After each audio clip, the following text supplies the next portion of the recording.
Hey there. I hope I got the right number. Is this Stan's older sister? I wanted to introduce myself.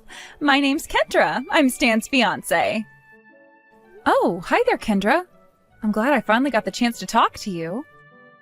Yeah, you've got the right number. My name's Stacy. If I recall correctly, you just dropped by my parents' house with your parents to introduce them, didn't you? Oh, I'm really sorry I missed that. I wanted to come and meet you and your family, but my company dropped a last-minute trip out of the state on me that I couldn't get out of. Oh yeah, your parents told me all about that. It was really great news. I get it. You're one of those people who like sarcastic jokes, huh? Sorry, that one went over my head. I wasn't joking. Is that a continuation of the joke, or... No, I'm not joking. I'm really glad you weren't there. It's for the best that we don't meet. So you don't need to feel bad about anything. Okay, this is probably the weirdest first conversation I have ever had with a person in my life. Would you mind explaining why you don't want to meet me? Oh, of course. I'm glad you asked. So I have some super deep-seated trauma with men, right? When I was in high school, I went on my first date ever with a boy, and the very next day, he was sitting with my best friend at lunch. Oh, wow. I'm sorry to hear that. It must have been traumatic for you. So he was never serious about you after all? No, he actually was serious. I found out later that he and my best friend were actually cousins. But I only found that out after I'd already dumped him and sent him messages around the school saying he was a boring date and a bad kisser. That event was so traumatic for me that I can't bear to see my romantic partners being friendly with any other women, even family members. You spread false rumors about him over a misunderstanding, but you are the one with deep-seated trauma? Yeah, that's exactly right. I'm glad you understand. Right. Well, you know that me and Stan are brother and sister, right? Are you telling me that you don't even want me to have pleasant conversations with him? Stacy, I am so glad that you understand my trauma so well. I heard from your parents that you and Stan are really close. Is that right? Yeah. I presume that's a problem for you? Yep. A big problem. I can't bear to see Stan being friendlier with other women in his family than he is with me. Uh-huh. Again, Stacy, I cannot tell you enough how much I appreciate you understanding my trauma. So I actually had a request to make of you. I would really appreciate it if you could never see Stan again. And not just in person. You can't text him either. I wasn't too thrilled with compromising this much with him, but I decided to be the bigger person and allow him 10 texts per month with your mom. So if there's ever something you want to tell Stan, you can tell it to your mom and have her contact Stan for you. Oh, and if her 10 texts are already used up, you'll have to go through me. Granted, depending on the content, I may or may not deliver the message to him. You understand, right? Let me see if I have this straight. You want me to never contact my own brother directly, ever again? Yep, that's right. If I found out you were contacting him, that would really trigger my deep-seated trauma. Right. Look, Kendra, as much as I want to start off our relationship on the right foot, I'm afraid that is not a request that I'll be able to abide by. I understand you have this trauma thing, and I'll do my best to be considerate of you, but restricting which of Stan's family members he can contact? I'm sorry, but that's utterly ridiculous. Stacy, how could you say that to me? I thought you understood my trauma. Are you really going to ignore the deep-seated trauma I have and contact your brother against my wishes? Do you want me to have a panic attack? What if my panic attack causes a heart attack? Are you trying to kill me? What the, kill you? I also have to say that I am very disappointed in the weakness of your sibling relationship with Stan. What? Me wanting the ability to talk to my own brother is a weakness to you? Obviously, if you truly had a strong familial bond, then you wouldn't need to have direct contact with him. Just knowing that he was well taken care of by a fantastic woman who loves him more than anyone else should be enough. But you're disregarding my trauma and threatening my life by meeting with your brother, all because of your own insecurities. You trashed a high school boy's reputation over your misconception, but I'm the one who's insecure? All I'm doing is laying down boundaries. You don't get to determine how and when I contact my own brother just because you're marrying him. Don't victim shame me. I'm the one setting boundaries to cope with my deep-seated trauma. Stop using that term. You use it every 5 frickin' seconds. I will not give you another warning, Stacy. I am his fiancée and I have deep-seated trauma. You will never meet in person with your brother ever again. And if you want to send him a message, then you must either go through me or your mother. That is final. Stan, we need to talk. We do?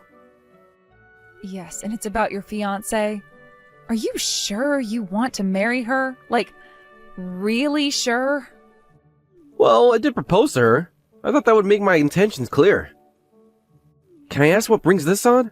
Did something happen between you two? You were really happy for me when I first told you I was getting married. Yeah, I was, but that was before I actually interacted with her. Kendra just texted me a few minutes ago. Oh, she did? Yeah, and what she said was shocking, to say the least. Well, what did she say? She told me to never speak to you again. She told me this insane story about her deep-seated trauma, but it didn't make any sense. I mean, she expects me to believe that she was traumatized over an incident from high school in which she ruined a boy's reputation for no reason. Oh, yeah, she told me about that a while back too. So you knew? Stan, I understand that this is the woman that you proposed to, but I feel like I need to say this is your sister. She seems like she is genuinely unwell. I'm really sorry that she said that to you. Also, thank you for your concern. It means a lot that you would trust me enough to be so direct like that. Now, in Kendra's defense, based on my experience with her, I don't think she's unwell. I think she just worries too much sometimes. You sound like you're not too surprised that she would tell me never to speak to you again.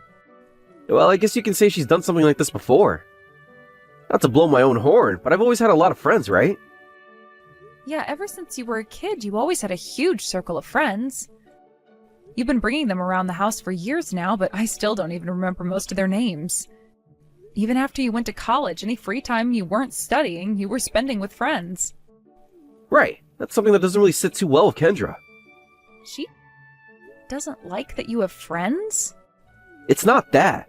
It's just that she's kind of the opposite type of person.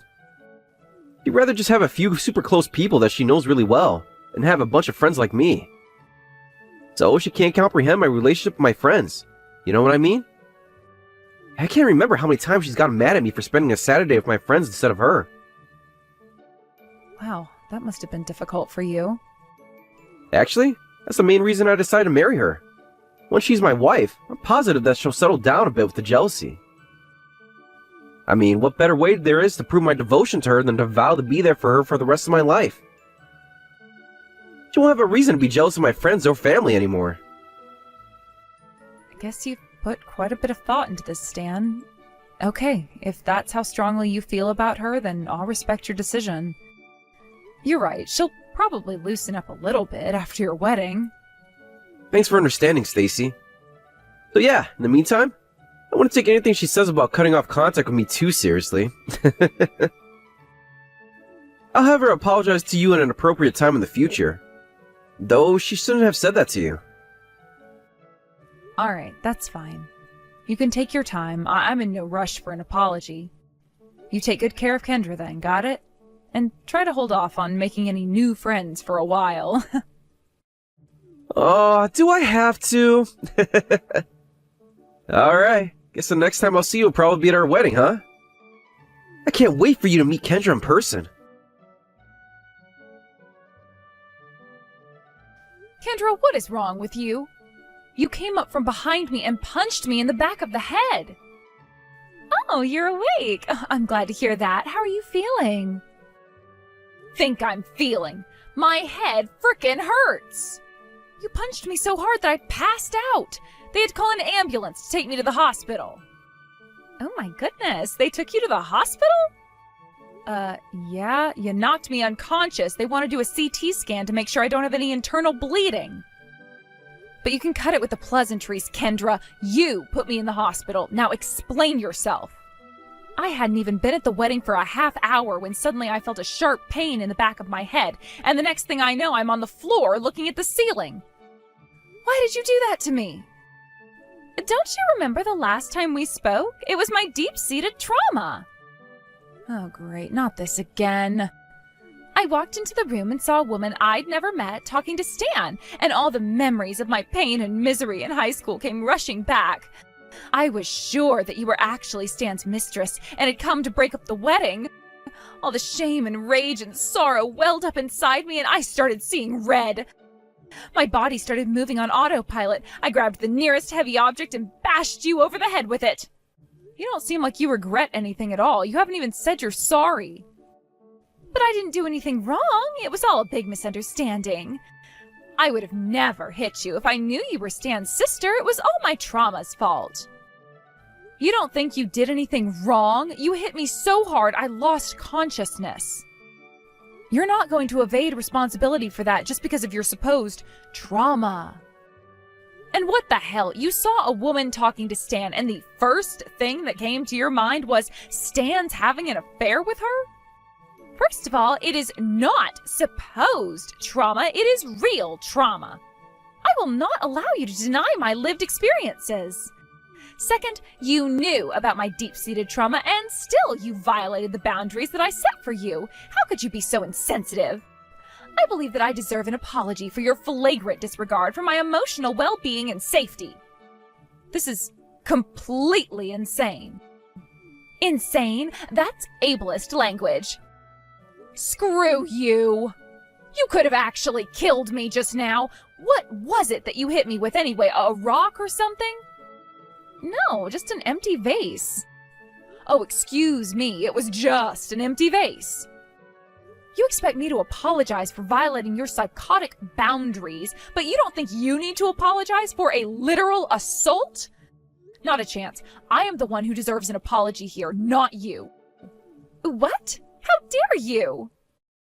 I went through the emotional labor of confiding in you about my lived experiences and deep-seated trauma, and you're still victim-shaming me?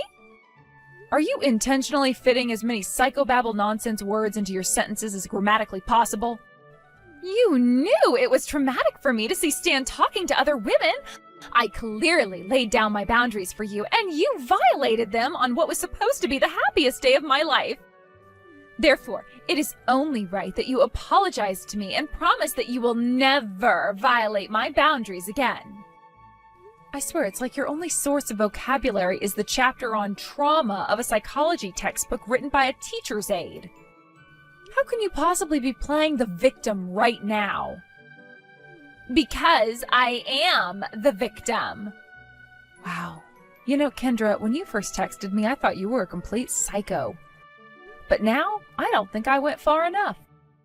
You are far worse than just a run-of-the-mill psycho. You need to be locked up in an institution. That is more than enough ableist language out of you, Stacy. There is no room in my life or Stan's life for such a bigoted person as you are.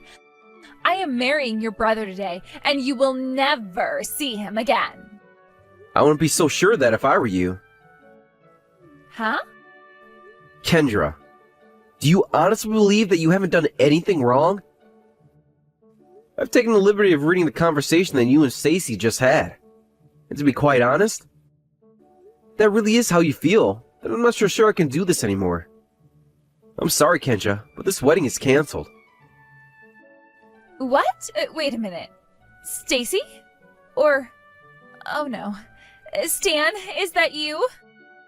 Looks like you finally caught on. Didn't you notice that he disappeared from the wedding chapel the moment that Stacy got taken away in the ambulance? That's because I went to the hospital with her. The wedding is canceled and our relationship is over. I'm breaking up with you, So no, you would not be marrying me today, or any other day. Stan, no! You can't do this to me! You said you were gonna marry me! You said you didn't want me to have to worry about losing you anymore. You said that I was the most important person in the world to you. So how could you cancel our wedding and break up with me? Was that all just a lie? No, Kendra, I meant every single word I ever said to you. I proposed to you because I loved you. I accepted your past, your jealousy, your controlling nature, all of that. Because I thought I could help you heal the damage that your past has done to you. I thought if I could show you that you didn't need to worry about losing me, that you could overcome your trauma and start looking towards the future rather than the past. I believed that right up until this very morning. Not only have my dedicated displays of love to you not helped heal your trauma, it almost feels like you've gotten worse. Kendra, you assaulted my sister. You hit her in the back of the head with a vase. But I thought she was your mistress. What did you expect me to do? That's it right there. That's exactly my point. You trust me so little that you immediately assumed that I was cheating on you. I can't marry anyone who doesn't trust me. Stan! I've done everything you ever asked me to do, Kendra. I erased all my female friends from college from my phone for you. I never went to any party or gathering where other women were present. I loved you and wanted to spend my life with you, so I was willing to make sacrifices for you. And after all of that, you go and assault my sister? But Stan, it was all a simple misunderstanding. I didn't mean to hit your sister. So you admit that you generally thought I was cheating on you? Yeah, but just for a second. Even 1 second is too long, don't you get that? You have no idea how much it hurts to know that the woman I pledged my love to doesn't even trust me. That's not true. It's not that I don't trust you. It's just that, oh, you're such an amazing guy. You're handsome, funny, hardworking.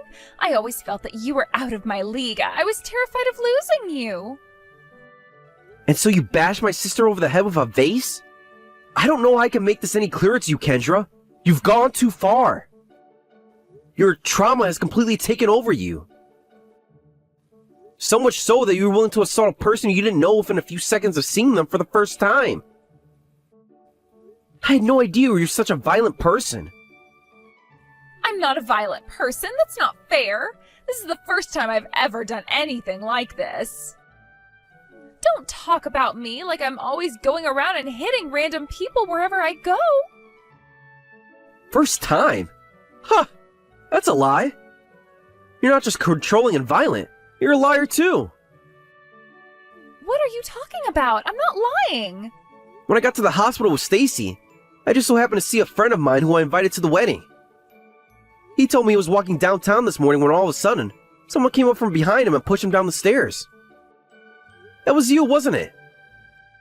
Oh, don't be ridiculous. Why would I do a thing like that? He also told me that he had been receiving a ton of texts from you lately. Multiple times a day, telling him to stay away from me. But right after he got taken to the hospital, the text stopped. He was so terrified that he hadn't even spoken to the police about it yet. He thought for sure you would either go after him again or take it out on me. I can explain. Don't bother. I don't want to hear it. Just like with Stacy, you're lucky that he wasn't seriously hurt, and that it doesn't appear that there'll be any lasting impacts to his health. Are you going to stand there and say you did all that for me? Even if that's true, I don't want any part of your psychosis. I mean it, Kendra, we're through. Stan, please, can't we talk about this? The only thing we're going to talk about from here on out is how you're going to be held responsible for what you did to Stacy and my friend. What do you mean? What are you going to do to me? I'm going to make you pay. Simple as that. You've only ever been on my good side up until now, so you may not realize this. But while I pride myself in being generous and forgiving to my family and friends, I show absolutely no mercy to anyone else who crosses me. Stan, do not do this. I'll apologize for everything, okay? I'll go to Stacy and your friend's hospital rooms and I'll tell them I'm sorry. So please, don't break up with me. I'm sorry I let my trauma get the best of me. If you could just work with me a little longer, I'm sure I'll overcome it in no time. Again with the trauma nonsense. Are you ever going to give that up? Anyway, I've already compromised more than I should here for your sake. I'm not doing it anymore. You can sort out your trauma issues on your own now. Stacy, what am I gonna do? Stan says he's gonna break up with me. He hasn't been back to our apartment since yesterday, and he just sent his lawyer over with a demand that I move out within 24 hours. I don't want to break up with him. I don't want to move out. Please, Stacy, you have to help me. In case you've forgotten, I am currently in a hospital bed recovering from the injuries that I sustained when you assaulted me. I had to get 3 stitches in the back of my head, which may not seem like a lot, but they are really, really uncomfortable. That's in addition to the splitting headache I still have. So if you want help moving out, you're gonna have to ask someone else. That's not what I meant. I want you to talk to Stan and tell him not to break up with me. I love Stan. I need him. Well, he doesn't love or need you, so I don't know what you want me to do about it. You put 2 people in the hospital on the day of your wedding. Do you really think Stan would stay with you after that? And that's not even considering the fact that you've been cheating on him. What? He told you about that? He sure did. After you assaulted us yesterday, he went to find all the evidence he could of your harassment campaigns towards me and his friends. He found all the evidence he needed of that, but also a few other pieces of evidence. It seems like every time I think my opinion of you couldn't possibly get any lower, you go and prove me wrong. Stop victim-shaming me! It's not my fault I had to cheat on him. Oh, for the love of God, Kendra, don't tell me this is because of your trauma, too. He never respected any of my boundaries. I told him not to see his friends anymore, and he told me that he was fine with that, but then what did I find out? He was still seeing them in secret at least once a month. He crushed my heart and ripped open the wounds left by that boy in high school. I lost control. I felt so violated and abused, I had no choice but to cause him some of the same trauma that he caused me. So every time he went out with me and his friends, I went out with another man. He did this to me. It's all his fault. That boy didn't cause you any trauma, Kendra. What you're actually feeling is shame. Stop victim-shaming me! He was the victim, you idiot, not you! All he did was talk to his cousin, and you ruined his reputation because of it. Then, when you realized the truth, you were overcome with shame over the viciously evil thing you did to him. That's why you invented your trauma narrative. To shut out your feelings of shame over realizing that you're just an impulsive, jealous, vindictive, and stupid woman. No, you're wrong. It was his fault for not telling me that my best friend was his cousin. Just like it's Stan's fault for not telling me you were his sister. It was Stan's friend's fault for not respecting the boundaries I set for him. That's another thing. You don't just get to use the word boundaries to make other people do whatever you want. Look, I understand that maybe I went a teensy bit overboard, but it's all because I love Stan so much. I don't want to lose him. So please, I am begging you, give me another chance. We can call your family and Stan's friends together and have a discussion on what new boundaries we can set for you guys.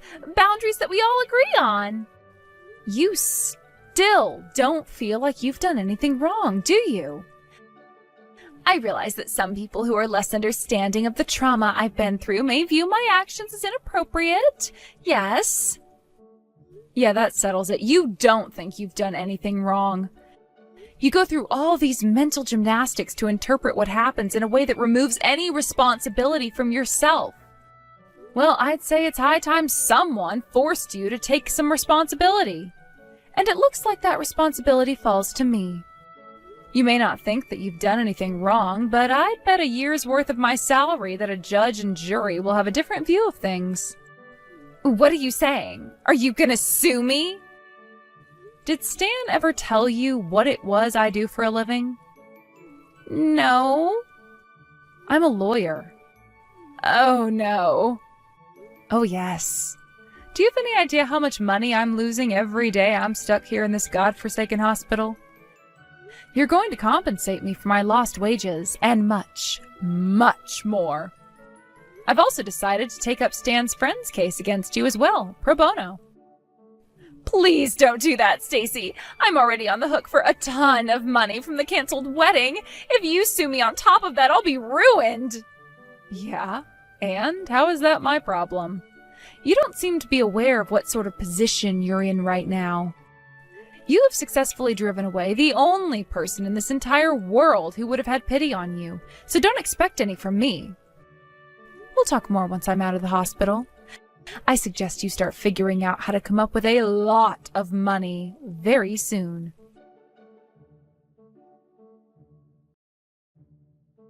The first thing I did after getting out of the hospital was putting together a police report for both myself and Stan's friend.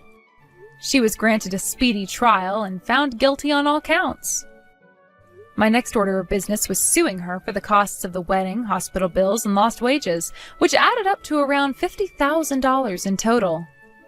She went to her parents and begged them for help, so they agreed to loan her what she needed. Paying that back, however, is not going to be easy for a woman with a criminal record like her. I hope she takes this opportunity to learn that her trauma card isn't going to get her very far in this world.